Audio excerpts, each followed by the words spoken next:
So welcome everyone, and thank you so much for joining this Devex webinar on ways that funders can more effectively support civil society organizations during the COVID-19 pandemic and beyond. I'm Cheney, and I'm a senior reporter at Devex. I focus on the West Coast of the US and the role of technology and philanthropy in global health and international development, and I'll be your moderator today. So as you all know, and that's why you're here today, civil society organizations have played a critical role since the COVID-19 outbreak began.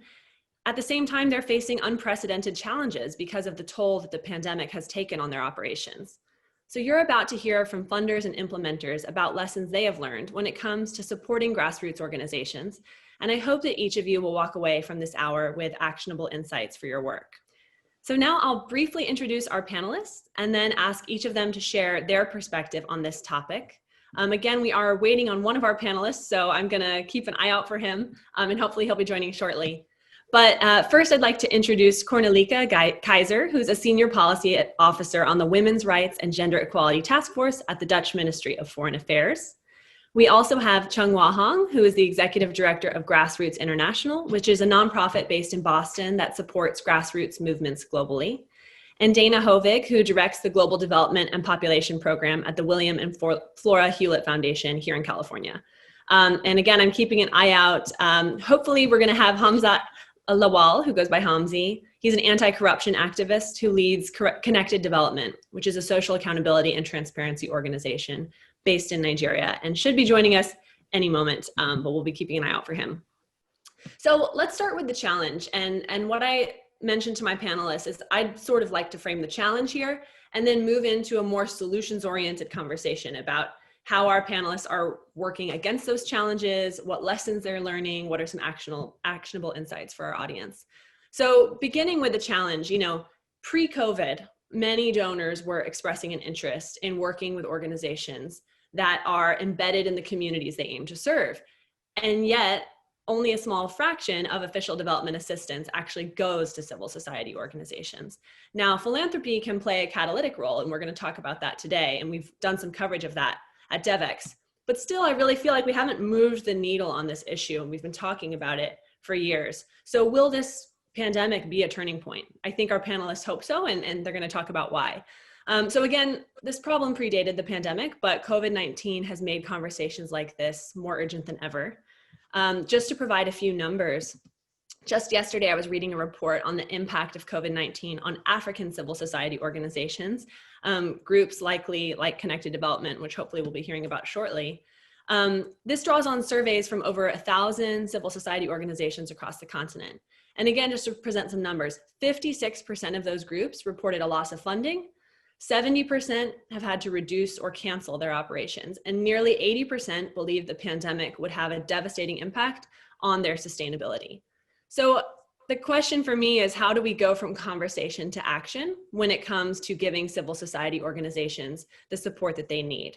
And I'd love to hear from each of our panelists on this question. So Cornelieke, I'd like to start with you. What's your perspective on this issue, and how has your government really worked to not just talk the talk, but walk the talk when it comes to supporting these groups? Well, thank you, Catherine, for this introduction. And first of all, I'm very excited to be here today and contribute to this Devex webinar on building back better through civil society. Although I hope we will be speaking about building better rather than building back at some point. And I'm looking forward to your questions and the discussions we will engage in during this hour. And I'll be speaking from the perspective of building back better through direct support to women's rights organizations and feminist movements. Because the Netherlands contributes to the achievement of SDG 5 and the implementation of the Beijing Platform for Action through our international policy on women's rights and gender equality. We have an SDG 5 fund with 4 programs that strengthen lobbying and advocacy by civil society to influence policies and contribute to an enabling environment for women's rights, gender equality, and sexual and reproductive health and rights. And 2 of those programs under this umbrella framework specifically support women's rights organizations directly. Power of Women, that many of you will know its former predecessor, Funding Leadership and Opportunities for Women, and Leading from the South. And in addition, our political framework for general support to civil society which is currently known as Dialogue and Dissent and will be renamed Power of Voices as of 2021.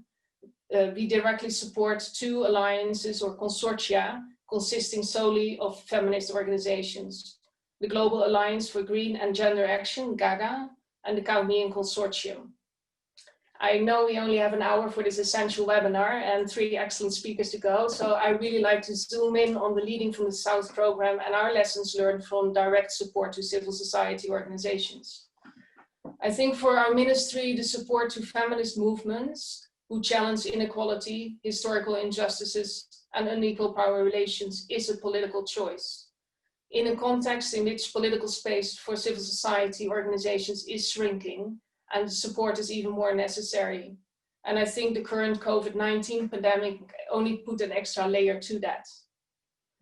Leading from the South is led, carried, and owned by 4 strong women's funds that are fully embedded and part of the feminist movements. And a critical factor in the success of Leading from the South has been the involvement of the 4 funds right from the start, right from the beginning. Donors cannot change and transform society themselves. And we can only facilitate those change processes by supporting activists and organizations and movements. And in order to support this, the autonomy of civil society organizations and movements is crucial and a condition for sufficient civic space for social transformation. And it's really essential to acknowledge this ownership.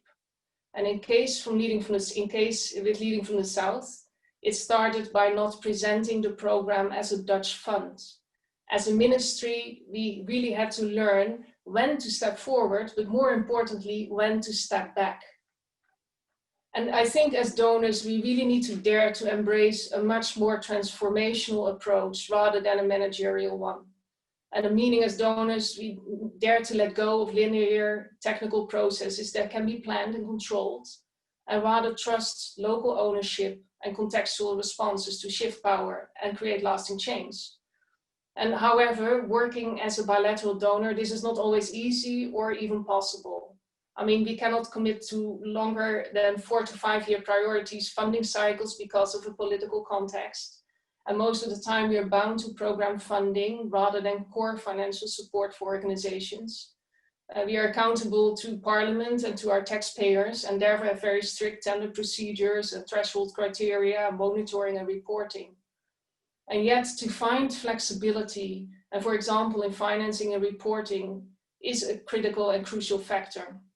And I think for Leading from the South, one of the lessons learned, we had a really strong linking and learning component in collaboration with other donors and actors, so that women's funds could create their own monitoring and evaluation framework that then was linked to our broader M&E framework that is used by the ministry.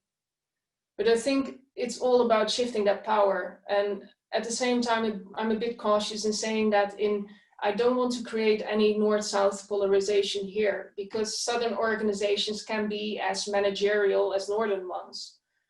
But I think it is more than North-South. It's about deciding who is best equipped in which situation, what role they can fulfill. And Northern organizations can have great added value to work in solidarity with Southern organizations and in changing unequal power systems and contributing to social transformation. But the context needs to be central in making decisions about how we fund.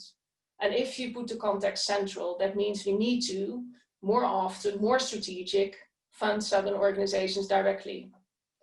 And I think finally, as bilateral donors, we need to be very humble. We are only part of a larger funding ecosystem where we can complement each other and strengthen each other.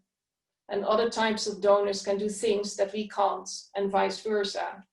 And I think one example is most bilateral donors invest in Africa. While talking about women's rights, there's so much to do in Asia and in Latin America and other parts of the world. So it's about finding each other and really creating synergies. So thank you. Thank you, really appreciate it. And what I hope to return to in the conversation is, I think there's perhaps a lot of agreement with so much of what you said across many bilateral donor agencies. If we have people joining from other agencies, I'm sure they're nodding their heads. And yet the actual work to it requires changing entire systems. It requires changing the way these agencies work in order to work with these groups. And so what that practically looks like is something I hope we can return to in our conversation, but really, really useful framing. So thank you so much for that. We're still waiting on Hamzi. I'm very curious to bring his perspective from Nigeria as well, but I'd like to turn it over to Chung-Wha. Your work with grassroots groups around the world, you're kind of seeing the other side of this, if you will, the groups that are seeking support on a larger scale, especially when they're really in crisis mode right now. So can you tell us a little bit more about your perspective on this question of how funders can more effectively support these organizations? Wonderful. And it's great to be part of this conversation and raising all these questions that I think are very timely for our sector. So I work at Grassroots International, and we're a public foundation that funds and accompanies social movements in the Global South. And our grant making supports groups made up of and led by women, small-scale farmers, peasants, indigenous and Afro-descendant peoples working on land and territory, water, food sovereignty, and climate justice. And our grant-making strategies are focused on 5 interlinked areas of sustainable livelihoods, human rights, movement building, grassroots feminisms, and healing and well-being. And as a way of introduction, I want to share the framework that informs how we're looking at the current pandemic moment. We're looking at the First, we're looking at the root causes of the pandemic. So we can't just hand out sanitation kits and food packets, but we're looking at how industrialized land use change is responsible for forest clearing and habitat destruction, and how industrial agriculture and factory farms created the conditions for the COVID outbreak that did not have to become a pandemic, but that did. We're also reminded of how we need to be intersectional and holistic in our response. Even as this is a public health crisis, it is more than that. It is a hunger crisis. It's an ecological crisis. It's a crisis of the economic system. It's a crisis of democracy, where right-wing authoritarian governments are wielding military and police power. And in fact, right-wing governments have become the most powerful ally of COVID. So these are pre-existing conditions as well as being pandemic accelerators at this moment.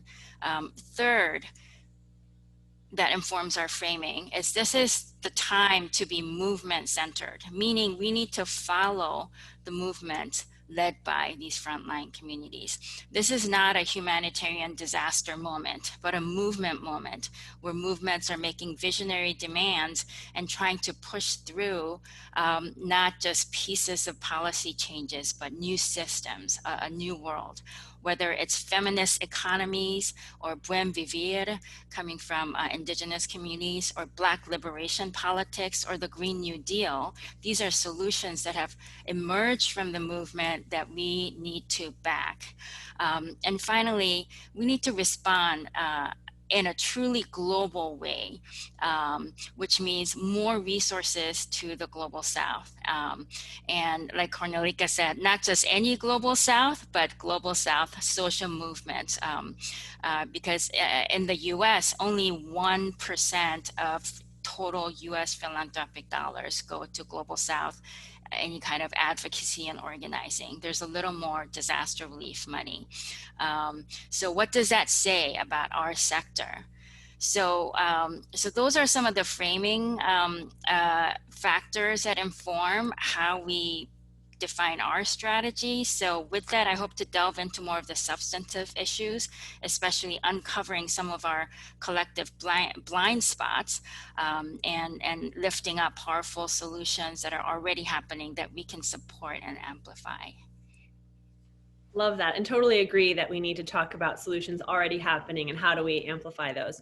That's a pretty striking figure about the 1%. I jotted that down, and I'm very curious to see, will that increase given what I do think is recognition about the importance of supporting this space, but with that recognition in the midst of this pandemic, will we see the dollars really flow? I think that's a big question. And I do think philanthropy can play an important role. Dana, I'd love for you to speak to this. I know that the Hewlett Foundation has increased its support for civil society organizations in recent years. So can you tell us a little bit more about your view on this question? Also, as someone who used to work in civil society, maybe you can tell us a little bit about that too. Yeah, thanks, Catherine, and thanks, Chung-Wha and Cornelieke, for those great remarks. So yeah, this is personal to me.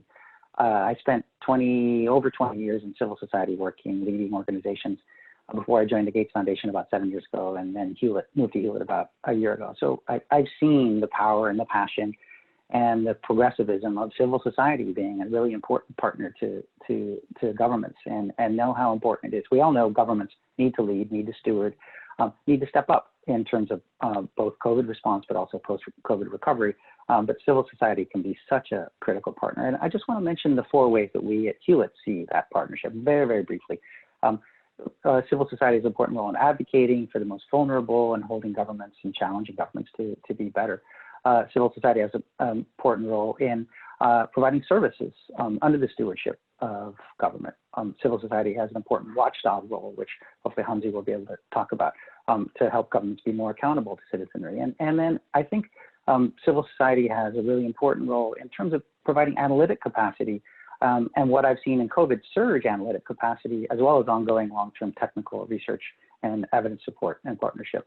And I mention all those because I think COVID has shined a light on all 4 of those areas and the critical role that civil society has played. And I hope and think that this will be a lesson that we would take forward. I just want to mention that 4th area and just a couple of examples.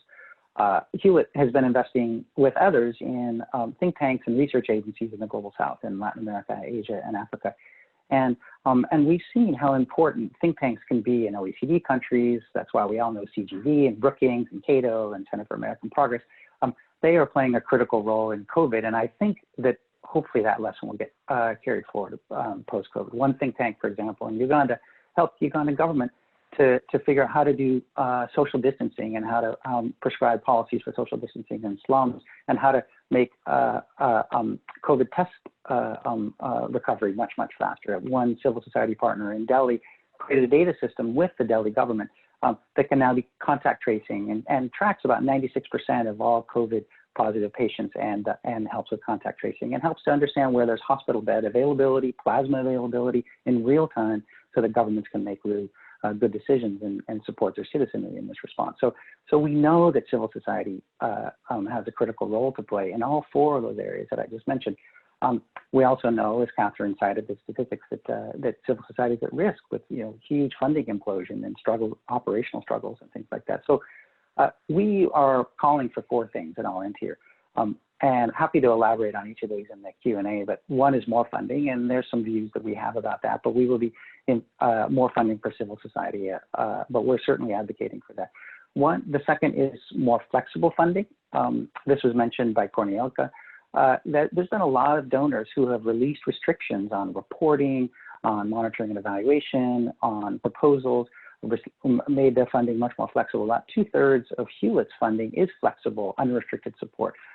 We hope that those lessened restrictions continue post-COVID, and we don't go back to the way we were, which is restricted and micromanaging and northern controlling and things like that. Which leads me to the 3rd recommendation or call to action we have, which is, as Chung-Wha said, more funding to organizations based in the Global South.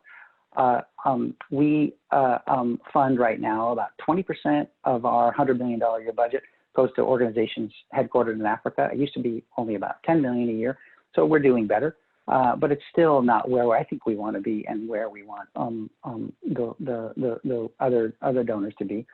And then to pick up on Cornelieke's point, and the last point I'll make is we have to be very intentional about power imbalances and power inequities, and address those in our funding. Power between U.S. and European and the Global South, as Cornelieke said, but also within countries. COVID has been an opportunity for some governments to really grab power, to close civic space. And we think that civil society can be a really, really important counterweight to that power grab in those countries.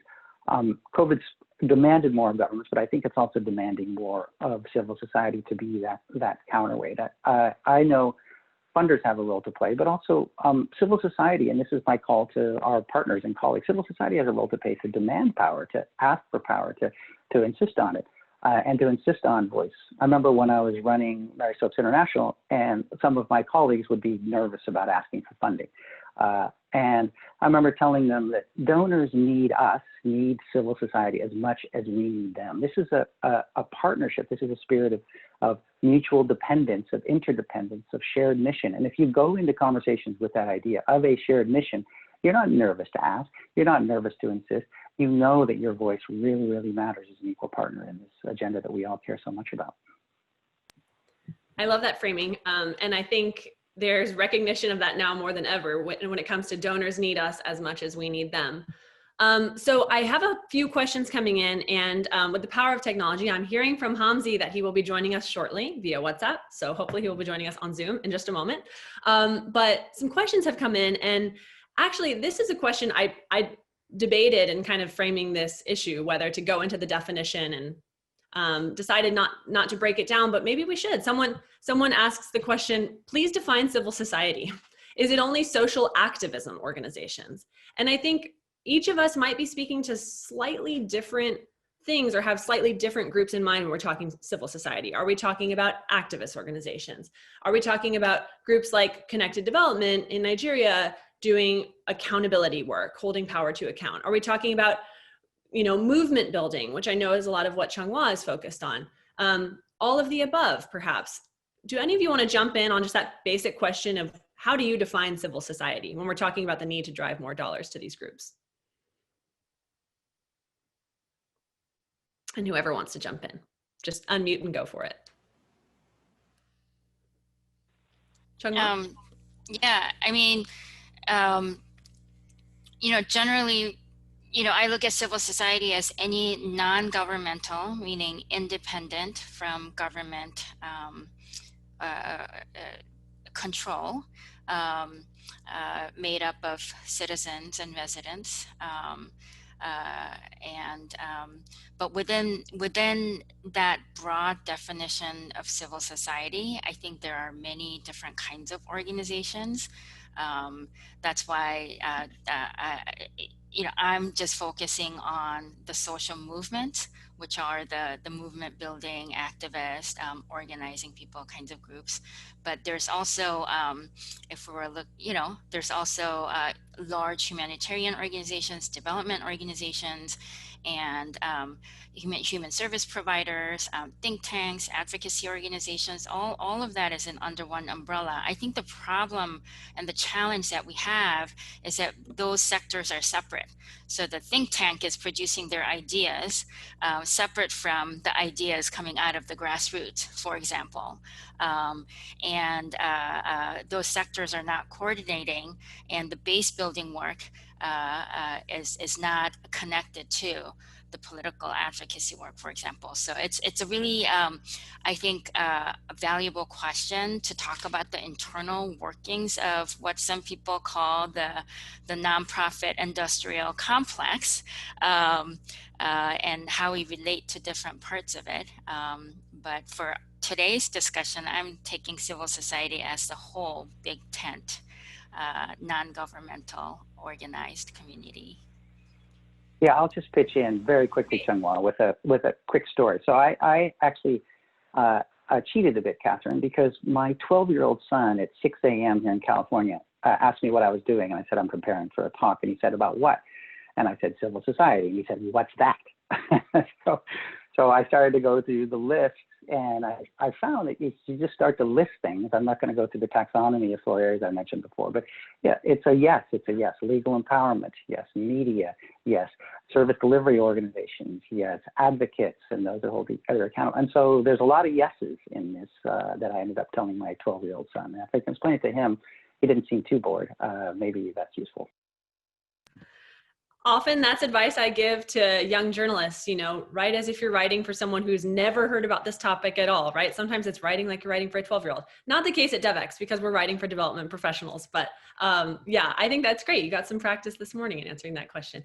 We have some in the chat, some responses, and I love this. Feel free to include comments, not just questions in the chat, but someone responded, movements, networks, and alliances representing people and citizens, not necessarily formal organizations, which I think, I'm curious if you would agree with that, Chung-Wha, but I think that can present a challenge in terms of how donors can affect these organizations. It's not always formal organizations. It can look really different depending on the context, right? Would you agree with that? Yes, definitely. And I really appreciate that chat answer because it's not limited to just organizations that have a certain tax status, right? But I do want to offer up that the mechanics of funding movements should never stop us from funding movements. There are intermediaries and movement support groups, lots of alliances and different formations that groups like us as a public foundation are in touch with. So there are creative and direct and indirect ways of supporting movements. Great, I love that. And I totally agree, the mechanics shouldn't stop us, and yet they often do. So maybe I'd like to bounce now to Cornelieke just to talk about anything more to share. If we have someone sitting in the audience right now at home who works for a bilateral donor, who's nodding their head to all of this, but honestly, those mechanisms, it's a little bit daunting to figure out how to actually change the way they work. And, you know, we want people to actually leave this webinar and maybe do something differently as a result, not go, well, that's nice, I wish I could do it, but back to normal. What are some practical steps that you can take, if you can just expand a little bit on actions people can take coming out of this call? Well, I think one thing is that, and that's something that we've been discussing a lot with bilateral donors and colleagues as well, is I don't think it's necessary that everybody starts reinventing its own wheel, especially working in bilateral agency. You bump into the same barriers, right? And I think, like I said, the leading from the South example is a great example, is a mechanism that has been created already. And it's not a Dutch initiative. It's led by those 4 funds. And there are those mechanisms in place that can help bilateral agencies in just stepping into that. But I think the same is true, for example, with the setup of the Equality Fund, which is also an international fund. And I mean, for bilateral agencies, it always will remain difficult to support very small organizations. So we need this kind of like a bigger structure to fund our money, and that it can be dispersed to smaller organizations. So my advice would be use, and I think I now named 2 examples, but there are some more. And use those, or get in touch with each other and see where can we collaborate, where can we do something jointly together. And I think together with Canada as well, we are, I don't know how much familiar the community is that is listening right now, but for the Beijing Plus 25 process, action coalitions have been formed around certain thematic areas. And one of the action coalition we are co-leading with Canada and hopefully southern states very soon is on investing in feminist movements. And the idea is to have a 5-year process in which we can increase and find more synergy in our funding together without everybody setting up its own fund or having to invent that wheel, what I talked about. Thank you. And I see we have Hamzi who's joined. He appears to be out and about, but hopefully you can hear us okay, and we can hear you okay. Hamzi, I introduced you earlier and talked a little bit about the work that Connected Development is doing. And just to sort of recap, it's hard to recap all we've covered, but sort of some of the themes that have come up. We've heard what the Dutch government is doing when it comes to supporting civil society and lessons that other bilateral donors might learn from that. We've heard from Chung-Wha at Grassroots International about supporting movements for a truly global COVID response that really should be led by these movements, and how do donors give them the support that they need.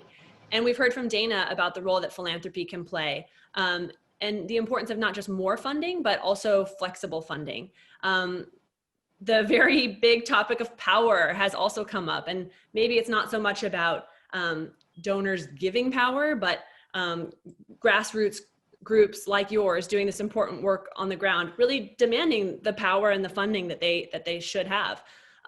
So hard to recap again what we've discussed, but I hope if our speakers kind of give me an indication, that's the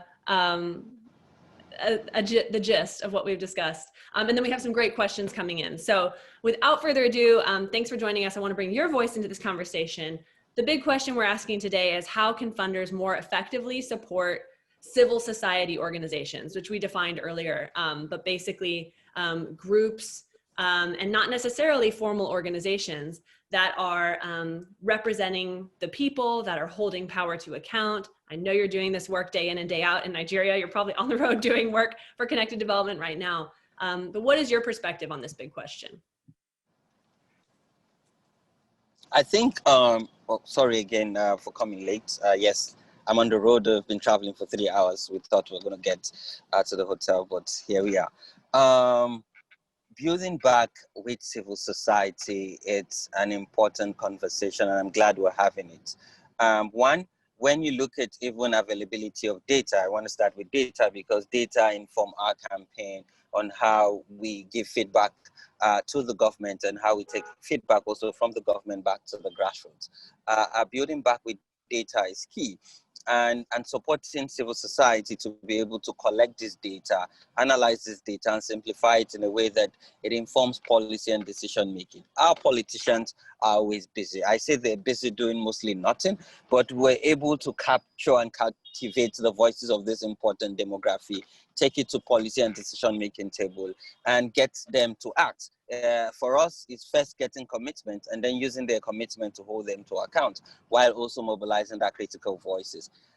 Definitely support, funding is key, but we can't take funding from government. I'm excited to hear the Dutch government, support civil society, but for us as Connected Development, we can't take funding from the Nigerian government because you're dealing with a government that clamps down on the civic space, that clamps down on activists and citizens, that try to stiffen our voice. So what it means is if we take resources from government to do our work, they would be able to interfere with our results and output. So for us, we try to remain neutral. And I'm glad you mentioned the role of philanthropists and multilateral organizations. These are institutions that step in and give us the needed resources, give us the needed support. But I also agree that now it's not about only giving us support, but allowing that support to be flexible. No one saw COVID-19 coming.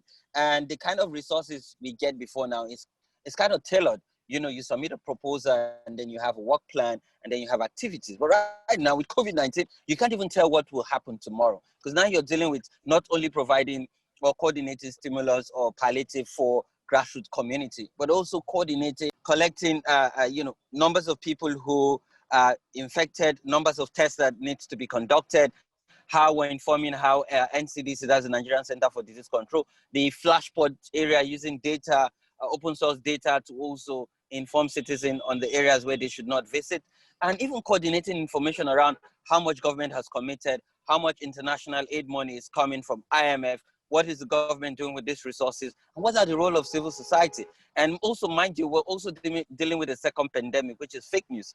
So you see us as Connected Development countering misinformation, just because some mischief makers are also cashing out, from the impact of the pandemic and mobilizing citizens engaged, government itself, because before now, there've been little or no trust at all. So with COVID-19, this apathy from the point of, from the part of citizens, not even believing that there's actually anything called COVID-19 or how it impacts them directly. Thanks so much, Hamzi, for sharing your perspective. And I thought it was a really interesting point when you mentioned, Connected Development is not going to look to the Nigerian government for funding.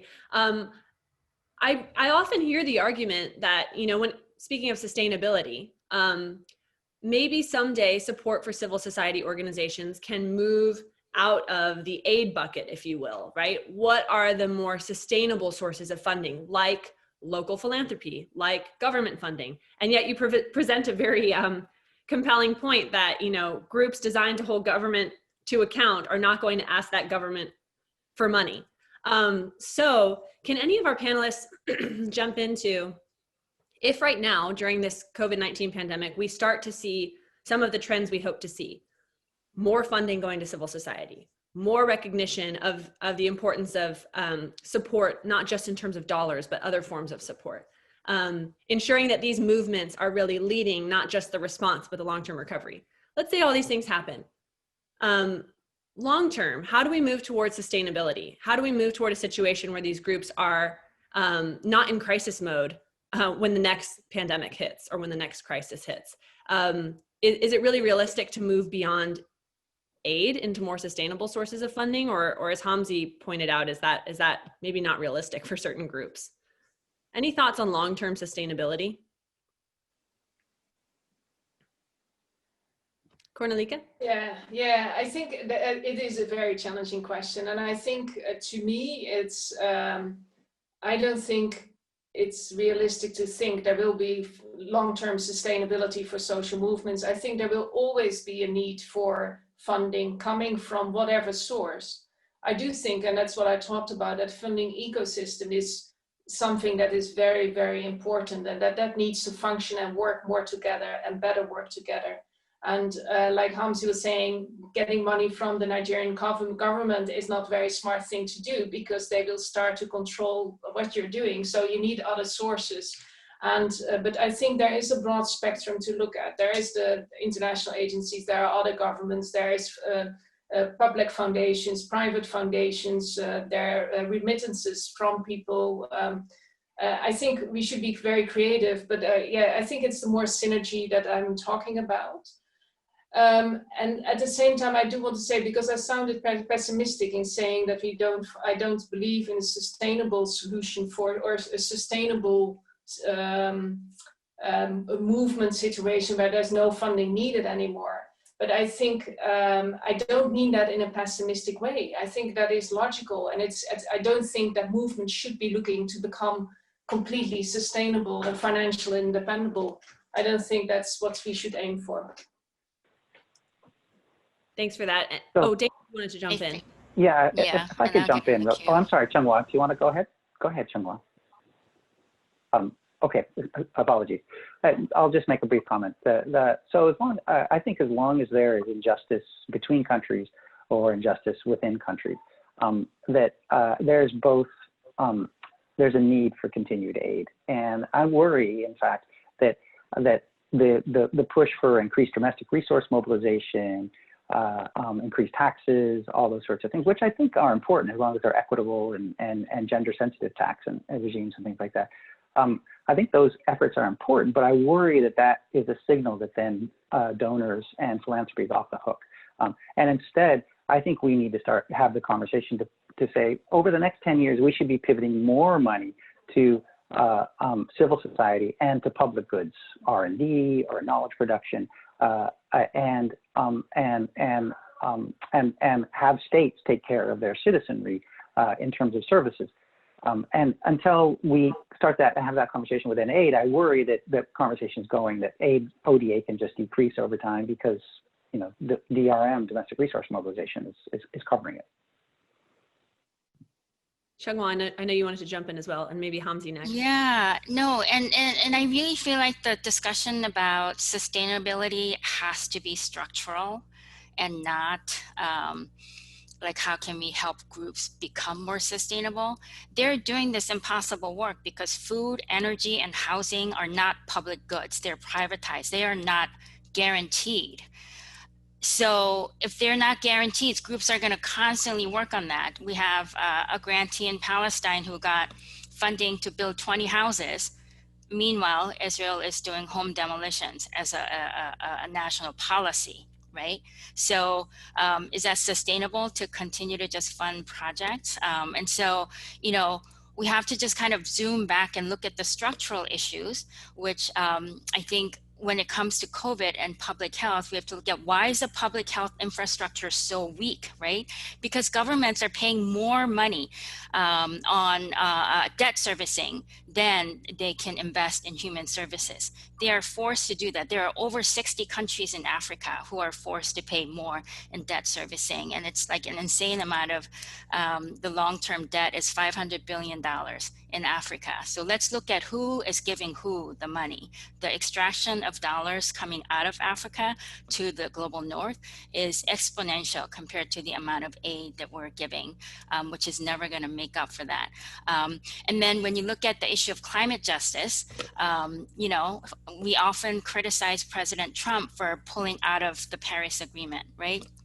But what is philanthropy doing? Some of the worst things that happened at Paris was that the international community gave up on differentiated responsibility to pay for damage and loss that global South countries are suffering. So without a massive financing mechanism to assist countries that are disproportionately suffering from climate justice, we can't just talk about how can we make those people more resilient.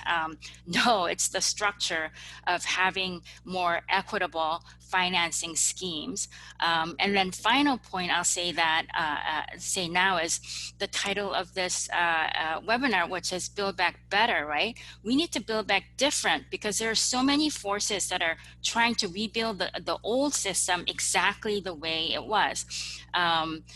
In fact, the president of the World Bank was saying we have to make sure that the recovery, I'm just going to quote him here, countries will need to implement structural reforms to help shorten the time to recovery.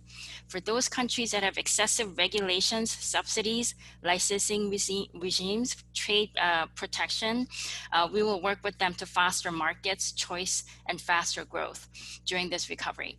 This is going back to the old system and making those inequalities even worse. So we need to listen to the social movements who are saying, let's not put profit at the center of our economic system. Let's put life and care work. This is what feminists are saying. We need to turn the economy upside down so that we're centering the care work that needs to be fueling our local healthy economies. Anyway, so structural. Very powerful points. And I'd love to just bring in something from the chat that I think reinforces what you just said and see if anyone wants to add. Someone noted, there has been so much talk about how COVID has, excuse me, shone a light on an unequal society, right? Brought some of these systemic injustices to light. This attendee says, but such inequality has always been in sight. Civil society has done a great job keeping the light on this, but governments and donors have preferred to keep these off the radar, as to really see it would mean questioning the structural and systemic failure in social, economic, political, and environmental areas. Chung-Wha is correct, this attendee says, that the impact of this pandemic and past disasters on vulnerable communities needs to be looked at and addressed in a holistic manner.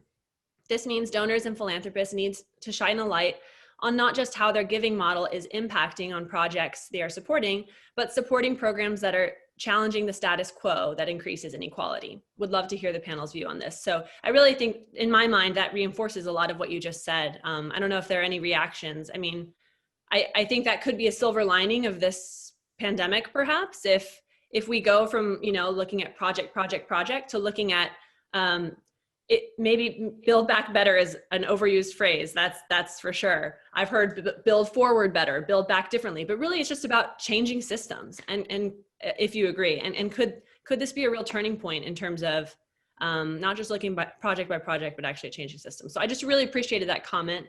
I think it reinforces what Chung-Wha mentioned. And if the attendee mentioned they'd love to hear panelists' views on this. Anyone want to expand? Yeah, Cornelieke. I want to refer also to Dana's comment on donors need us as much as we need them, which I really, really loved. And I think civil society, social movements should really use that power. Because my concern is seeing from government and what's happening with COVID-19, and you see the old reflex coming in like, oh, there's a crisis, we need to address this crisis, talking about the health crisis, right? And then, oh yeah, the economy crisis, we need to address that. And it's not going into structural issues. I mean, there are talks about it, but it's not going into that. And there's this reflex for donors to say like, oh, we need to combine our resources, but in a very different way than I talked about in my opening remarks. It is like, oh, we need to pull together our funding and support multi-donor initiatives, big, large-scale UN-led processes. And because it's easier to fund, we need to coordinate action. That is, I think, the motivation behind it.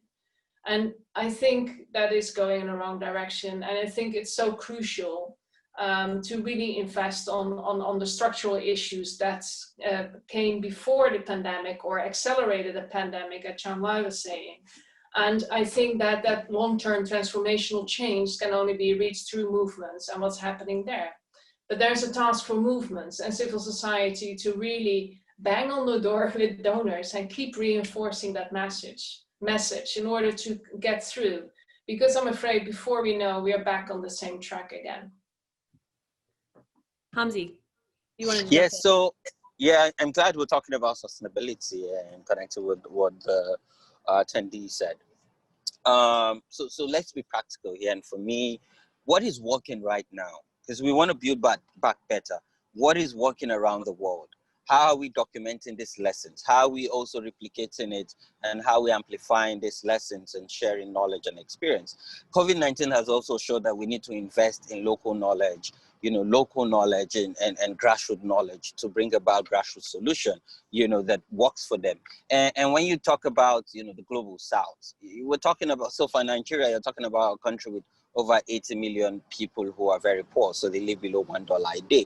And here you're taking off subsidy, you've increased power tariff, you've increased fuel pump price, and we're dealing with a humanitarian crisis beyond the economic crisis. Over 55% of workforce losing their jobs. So for me, when we talk about sustainability, also now we're paying heavy taxes, we're collecting loans, but are we also investing in fiscal responsibility from the part of government? Because again, for me, it's about the sustainability about this, and maybe we've connected development, and our campaign Follow the Money Who Seeks to Exist is when we invest in the demand side.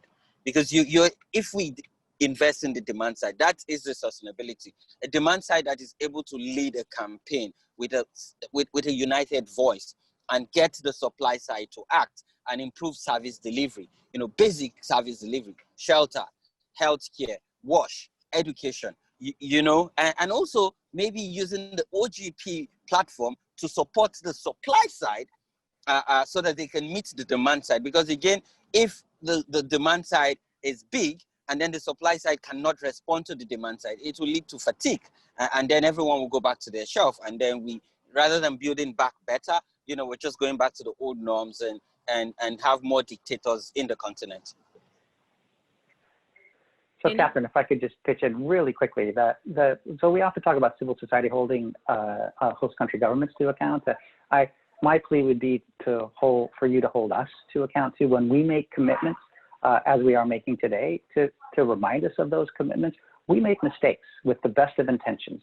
We at Hewlett really care about trying to address power dynamics. We care about who's the first author on a research paper, and is it a northern professor or somebody from Uganda?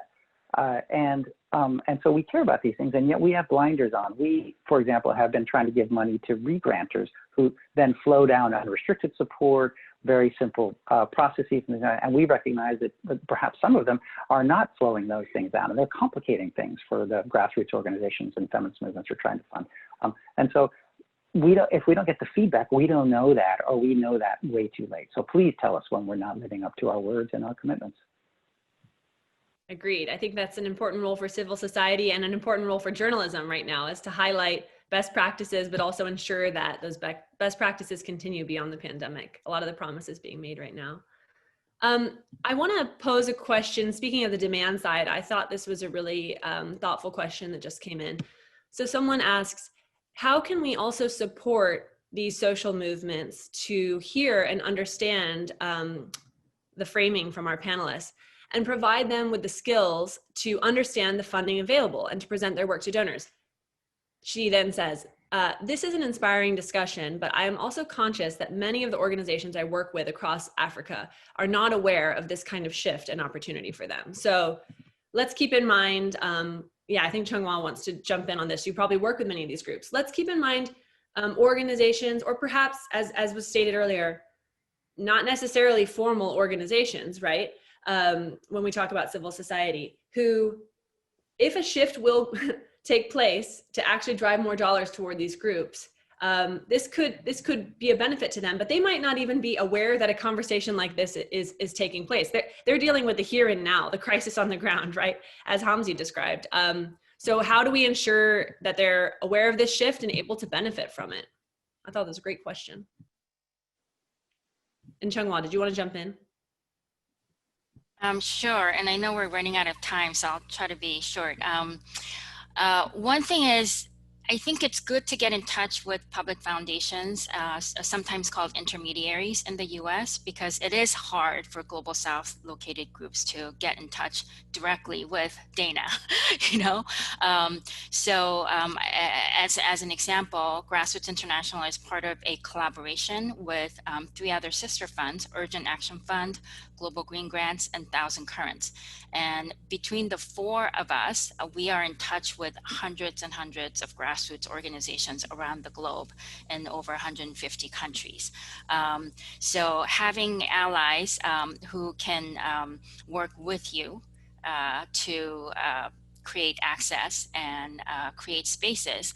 And so that's one part. And the other part is it's just so great to have Dana talk about kind of all the initiatives that you're working on. I think there's also a gap between big private foundations and smaller public foundations. So those are partnerships that could be formed in the global north with the intention of increasing access to Global South social movements. Thank you. We are running out of time, as you noted. I want to end with this question and maybe do a quick go around. I thought this was really well put. This is from Jessica Tomlin at the Equality Fund.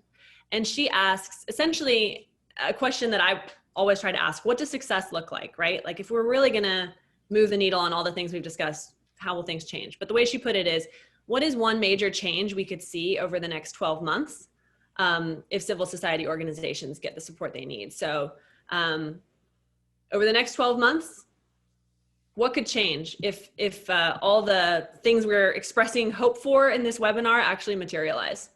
And since we only have a few minutes, if you'd like to add to that any kind of call to action, like what people on this webinar can do to help make that vision a reality, would love to hear that. Who should I go to first? Hamzi, you want to jump in as you're out doing this work? Sure.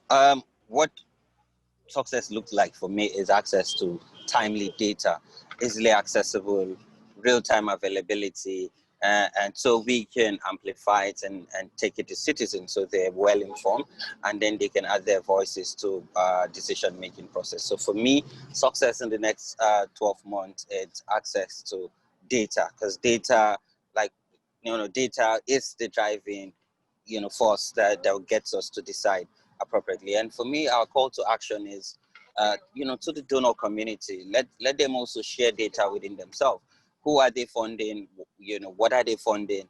Share this kind of information and even host more donor conferences and capture these lessons learned, and so we can amplify and learn more on how to unlock some of these resources and ensure grassroots organizations get the needed support they need.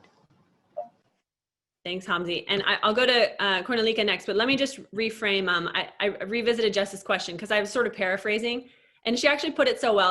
I want to say it verbatim here.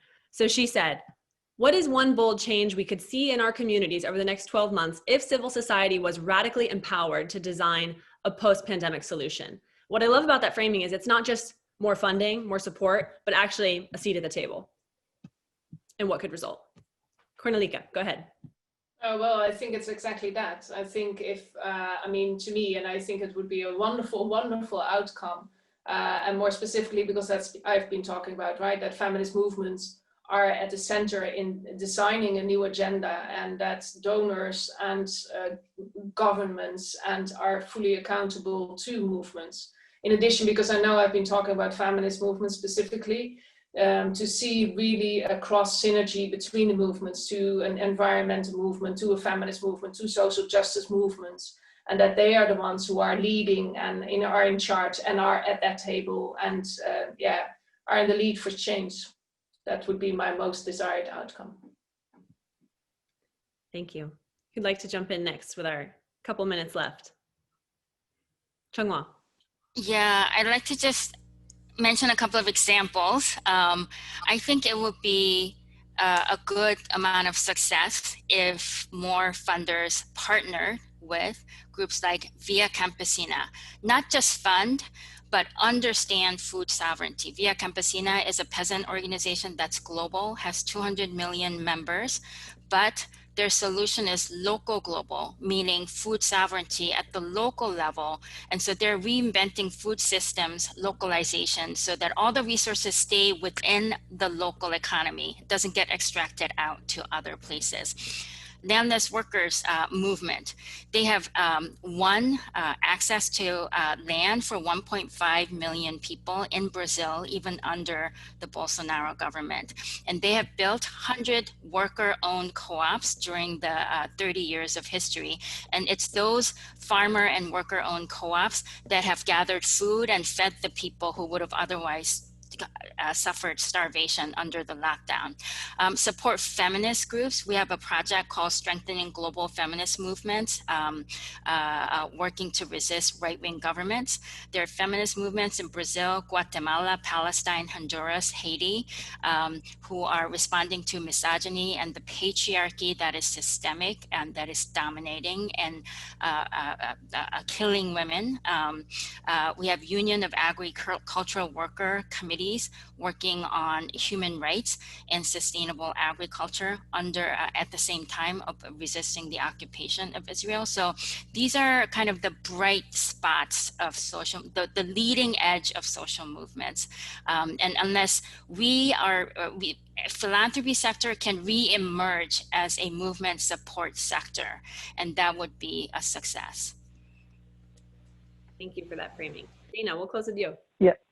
Yeah, so building on Chung-Wha, I think the next 12 months are critical for human progress and for what we stand for, and it's a real test. And I would love, if we come through the other side successful, and I'll talk about that in a second, I would love for civil society and social and feminist movements to claim their place, to claim their contribution to that success. Because if we are successful, they will play a critical role. And success for me is who survives in government. Is it fact-based, science-based, transparent, responsive even to the most vulnerable governments, or is it governments who deal in conspiracy theory and who don't go with the science and who marginalize and close civic space? And I think over the next 12 months, it's going to be really telling. If the former survives, if governments who really care about their citizenry and facts and transparency and responsiveness, then we'll be in a much better place. And civil society and feminists and social movements will have really, really, really contributed to making that happen at the municipal, at the state, and at the federal level. So that's what I'll be watching and hoping for and hoping to partner with all of you in. Thank you. I'll be watching as well and looking forward to following what I hope will be progress. Just to wrap up, I wanted to note a comment by Michael Jarvis, who's the executive director of the Transparency and Accountability Initiative and has been a great thought partner in putting this event together and suggesting some of our panelists today. So we were talking about this topic and he said that civil society organizations are working harder than ever, their contributions are being recognized more than ever, but they're overstretched and the resourcing has really not caught up. So we tried to frame that challenge at the outset and then talk about what's the way forward. How are some ways we can close that gap? So thank you to our panelists for your insights. Thank you to our attendees for joining this important conversation. You will be receiving a recording and I hope that you can apply these lessons to your work and share any takeaways as you also have lessons learned. Thanks again for taking the time, and just to echo what Dana said, hope to follow progress in this space over a really critical year ahead.